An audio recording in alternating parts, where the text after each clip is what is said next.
Vivez la passion du football avec le Saint-Raphaël, créateur de réception.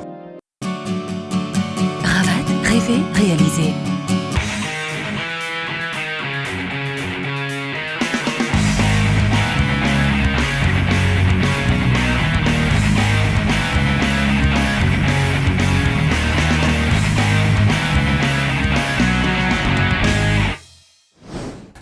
Bonjour et merci de nous rejoindre pour cette nouvelle émission sur le football réunionnais, 97.4 Foot, qui va être consacré à un petit week-end de football des 16e de finale de la Coupe de la Réunion, des oppositions entre petites et grosses équipes. Il y a eu ici un match en retard de championnat de première division qui s'est disputé cette semaine. Avant de parler un peu plus longuement de tout cela, on va s'intéresser à nos jeunes, nos scolaires, et plus précisément ceux qui font des activités à travers l'UNSS, des activités totalement différentes et totalement aussi bénéfiques, évidemment. Alors, c'était à l'occasion d'un raid organisé dans l'ouest de notre île il y a quelques semaines, et en cette période d'examen pour beaucoup de nos jeunes élèves, un moment de détente à voir ou à revoir. Un sujet d'Alexandre Gilles pour 974 TV.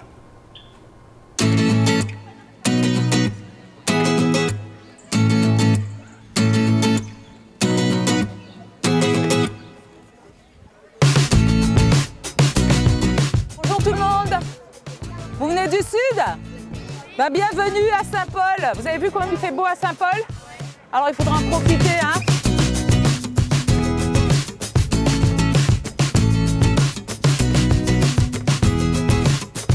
Et vous allez emmener les jeunes officiels et vous allez les évaluer. C'est vous qui allez les noter. Comme ça, à la fin de la journée, soit ils sont jeunes officiels, soit ils ne sont pas jeunes officiels. C'est vous qui allez les noter. Beaucoup d'autonomie aux professeurs déjà, qui gèrent leurs ateliers, et aux élèves parce qu'ils sont dans la pleine nature. C'est des activités qui sont vraiment spécifiques, où on travaille en équipe, toujours minimum 2, 3 ou 4. Et ils ont donc des consignes très simples, soit des consignes de raideurs, donc où ils vont participer aux activités, soit d'officiels.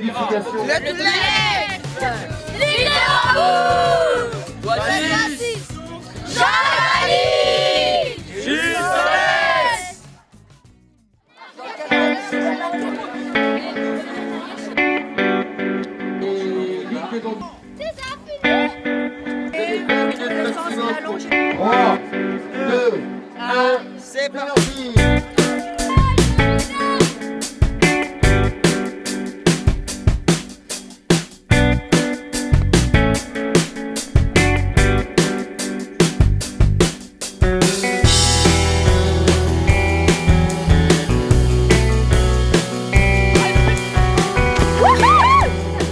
Voilà, que c'est trop cool, j'adore les courses. C'était bien. Jade, regarde. Alors en fait, il faut passer là et continuer avec la longe jusqu'au bout. Mais là, c'est de l'autre côté du pont. Oui. Tu vas y arriver? Je sais pas. Vous êtes là dans le cadre du collège, il faut bien que vous appreniez quelque chose. Qu'est-ce que tu as appris? Je sais pas trop. L'intérêt, bien sûr, il est ludique pour ceux qui ne viennent pas que pour de la compétition. Mais il n'y a pas que le côté ludique, il y a aussi le côté responsabilisation de l'enfant. Et je pense que c'est l'un des objectifs de l'éducation nationale et a fortiori de l'éducation physique et de l'UNSS.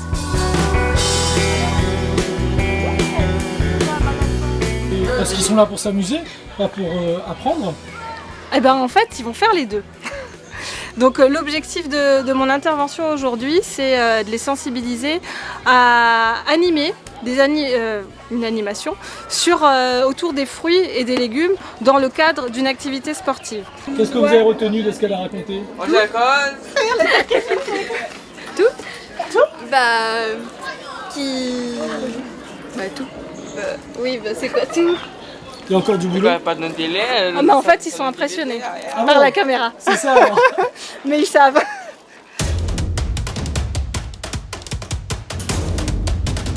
Voilà, tiens bien. Alors vous n'agitez pas vos armes, vous restez bien vers la cible. Ouais. Mon rôle c'est le jeune officier.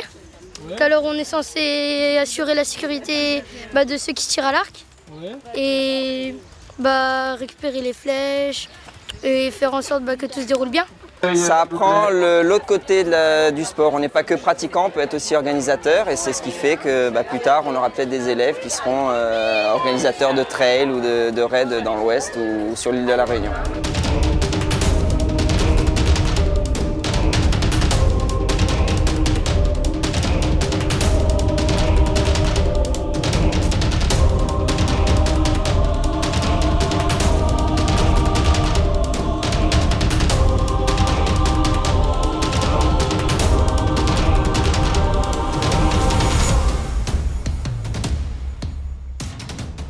On en vient au football maintenant avec la mise à jour du calendrier de première division. Un match en retard s'est disputé, pas des moindres, une bien mauvaise soirée du reste pour l'Excelsior, le leader qui a dû concéder le match nul sur sa pelouse devant l'USB, dont on voit ici la joie légitime au moment de l'égalisation dans la toute dernière minute. Des images de cette rencontre, eh bien, c'est maintenant. Et c'est David Martin avec son numéro 11 qui a réussi cette superbe égalisation dans ce match qui avait été reporté, rappelez-vous, il y a quelques jours de cela, la pluie tombant tellement fort du côté de Saint-Joseph que la rencontre n'avait pu se dérouler. Donc les Bénédictins avaient fait ce déplacement à nouveau dans le Sud Sauvage avec une petite idée derrière la tête, en saluant ici leurs adversaires, bien concentrés, bien en place, ne pas trop se découvrir, mais non plus pas en se recroquevillant en défense. D'ailleurs, vous allez le voir sur ces images, les occasions ne sont pas seulement saint-joséphoises, il y en a eu du côté de l'USB. Allez, les plus belles actions de cette rencontre, à commencer par celle de l'équipe bénédictine précisément, avec son gardien Alexandre Catherine qui a porté sa pierre à l'édifice depuis quelques semaines dans ce championnat. Regardez cette première action, cette tentative bénédictine qui passe à côté des buts de Michael Grondin. Sans complexe, les bénédictins donnent le ton, ils ne sont pas venus en victime expiatoire, qu'on se le dise. Réaction saint-joséphoise, mais la solidarité bénédictine va faire ses preuves à nouveau. Regardez, pas moyen de trouver la faille, pas moyen de se mettre en position idéale. L'USB résiste et finalement, en fin de première mi-temps, tout de même, l'Excelsior va ouvrir le score avec cette tête de Jean-Michel Fontaine, pratiquement un but pourtant, qui permet à l'équipe saint-joséphoise de mener en rentrant à la pause sur le score de 1-0. Ça reste logique, évidemment, c'est le leader, l'Excelsior. Mais peut-être aussi qu'à partir de là, ces Saint-Joséphois se sont dit, bon, allez, on va en marquer un deuxième en seconde période, et puis on n'en parle plus. Alors que l'USB a continué à serrer les rangs et surtout à y croire, même si l'Excelsior, regardez, s'est créé une autre occasion intéressante avec cette échappée sur le côté gauche, mais ça passait à côté des buts d'Alexandre Catherine. Donc toujours 1-0 à ce moment-là au tableau d'affichage. Mais l'USB va mettre à nouveau le nez à la fenêtre. Regardez avec ce tir. On réclame la main, même dans les tribunes du reste. Mais en tout cas, il n'y a rien. Il y a un pénalty de main. On continue à jouer. Et bien l'USB va revenir. Regardez, à la suite de ce ballon en contre pour une faute rapidement jouée. Regardez, ça va partir sur cette frappe du capitaine Christopher Ferrer qui va s'écraser sur la transversale des buts de Michael Grondin. L'égalisation n'est pas encore à ce moment-là, mais on s'en approche. Cet avertissement donc aurait pu mettre la puce à l'oreille des Saint-Joséphois qui aurait pu également, vous l'avez vu sur cette action, marquer un deuxième but. Il n'en est rien, toujours 1-0 au tableau d'affichage. L'Excelsior va inscrire son deuxième but ou pas? Non, finalement vous connaissez le résultat. Et là c'est Catherine qui intervient fort joliment. Donc toujours ce petit but d'avance. Et ça ne suffira pas car dans l'ultime minute, vous le savez maintenant, l'Excelsior, l'USB va égaliser avec ce ballon bien combiné, un décalage côté gauche pour finalement David Martin qui va armer sa frappe. Poteau intérieur, superbe frappe, sèche, limpide. Et c'est l'égalisation pour une équipe de l'USB et qui ramène donc les 2 points de son déplacement à Saint-Joseph, mais surtout pour l'Excelsior qui en perd 2 importants sur sa pelouse. Alors c'est forcément mérité que ces 2 points du match nul pour l'équipe bénédictine. L'Excelsior devra tirer les leçons de cette contre-performance au niveau du résultat tout au moins. Le championnat est encore long, les Saint-Joséphois, vous le savez, donc restent les leaders. On en parle dans un tout petit instant. On a regardé à nouveau ce but bénédictin. Alors, Ça fait donc un but partout au score final. Et ils sont très très heureux. Regardez, ils s'écroulent même de joie.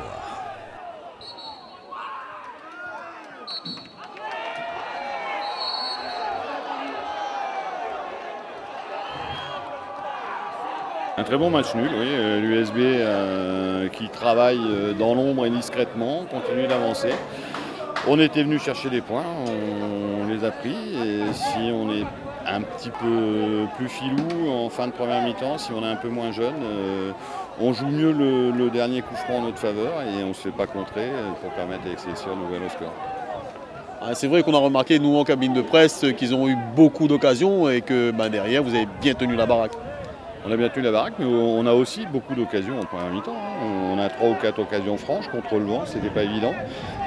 Voilà, on s'organise pour avoir un jeu offensif parce qu'on sait que le maintien passera par des buts marqués et par des matchs gagnés. Donc on continue à avancer petit à petit, on suit notre petit bonhomme de chemin sans s'occuper de personne et quel que soit notre adversaire, on les respecte tous, mais on donne le maximum pour essayer de gagner. Si on avait pu gagner ce soir, on ne s'en serait pas privé, mais on est très content du point du match nul. On a vendangé beaucoup d'occasions.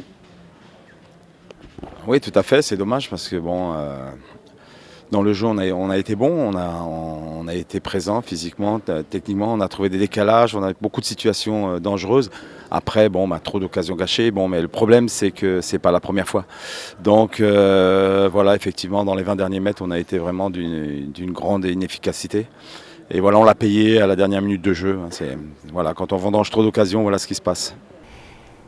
L'Excelsior qui reste tout de même leader donc à l'issue de ces matchs allés, mais qui ne compte, entre guillemets, seulement que 2 points d'avance sur ses poursuivants, ce qui nous promet des matchs retour particulièrement relevés.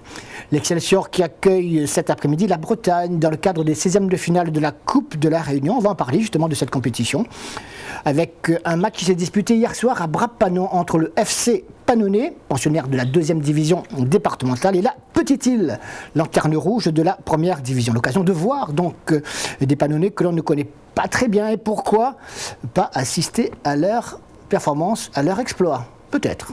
Direction le stade de Brappanon. Une équipe pannonnaise toute de bleu vêtue qui avait éliminé l'AS Saint-Philippe, équipe pensionnaire de la 2e division régionale, lors des 32e de finale. Donc le coup était jouable sur cette pelouse de Brappanon. Eh bien, ils l'ont fait. Ils ont réussi à se qualifier pour les 8e de finale face à une équipe de la Petite-Île un peu remaniée, c'est vrai, avec quelques soucis et qui a surtout besoin aujourd'hui de se sauver en championnat, qui n'avait peut-être pas la tête à cette compétition. La première occasion du reste, elle est pannonnaise, regardez. Et c'est Jonathan Guignolet qui avait pris le meilleur sur le gardien petit-îlois, Fabien Tornet, qui a remplacé dans la cage pour cette épreuve Michael Tsenton. Et puis, toujours l'équipe pannonnaise à l'attaque, vous le voyez. Rien à faire, la Petite-Île est en dedans, l'équipe de Brappanon, même si elle n'est pas extraordinaire à cette période-là, notamment en cette première mi-temps, eh bien, elle se crée les quelques premières occasions. Et puis en seconde mi-temps, là les choses vont s'accélérer, 54e minute, c'est Naz qui s'infiltre du côté droit, qui frappe, ballon renvoyé par le poteau, par le transversal et repris finalement par Jonathan Anguilla. Ah oui, c'était un match très difficile, parce qu'il y en avait une en D2, une équipe comme D2 Pannonnet et bien débuté, comme quoi on a bien débrouillé nous sur le terrain.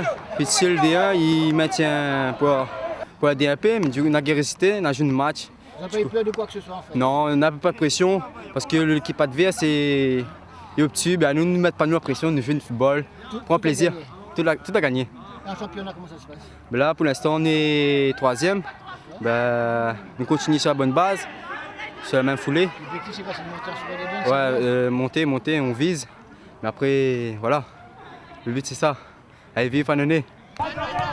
Une équipe pannonnaise qui ne va pas se contenter de cela, qui va même se créer quelques autres occasions, alors que pendant ce temps, eh bien, la Petite-Île n'a toujours pas trouvé la moindre occasion de se racheter pour au moins égaliser dans un premier temps. Regardez cette circulation de balles, des Pannonnais qui ont pris les choses en main et qui vont se créer une deuxième occasion encore dans la foulée avec ce tir de Naz qui se heurte cette fois au gardien Fabien Tornet.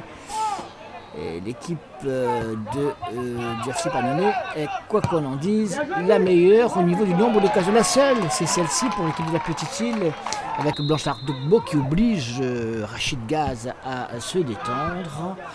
Et puis finalement, à 20 minutes de la fin, cette contre-attaque de l'équipe du FC Panonnet va être conclue par William Kabedi. Et ça fait 2-0 score final. Impossible n'est pas Panonnet, la Petite Île est sortie. Les joueurs de la 2e division départementale se retrouvent en 8e de finale de cette Coupe de la Réunion et ils l'ont mérité largement, à n'en pas douter.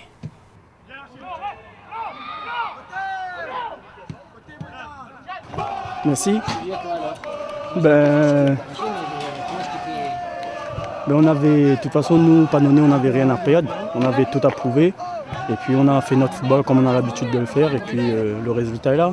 On peut dire que c'est Panonnet en France gauloise ou pas du tout? Pas du tout. Non, Panonnet, c'est Panonnet. Certes, gauloise, c'était gauloise, mais nous, on est là et puis on... C'est un club totalement différent? Oui, totalement différent.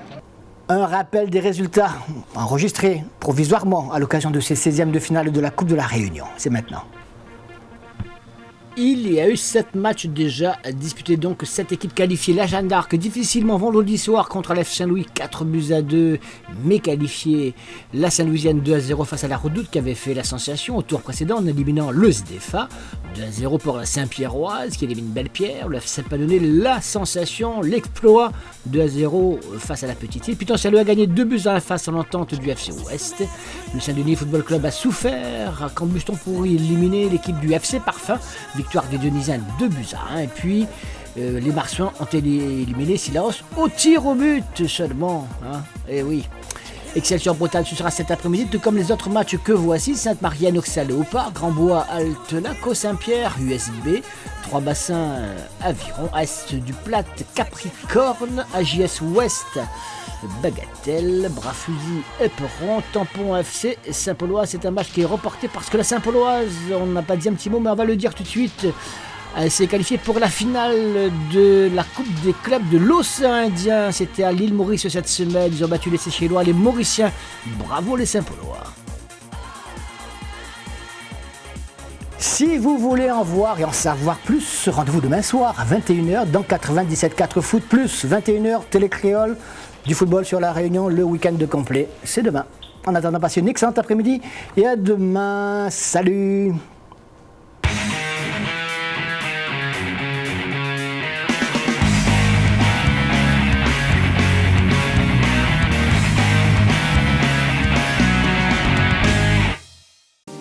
Vivez la passion du football avec le Saint-Raphaël, créateur de réception.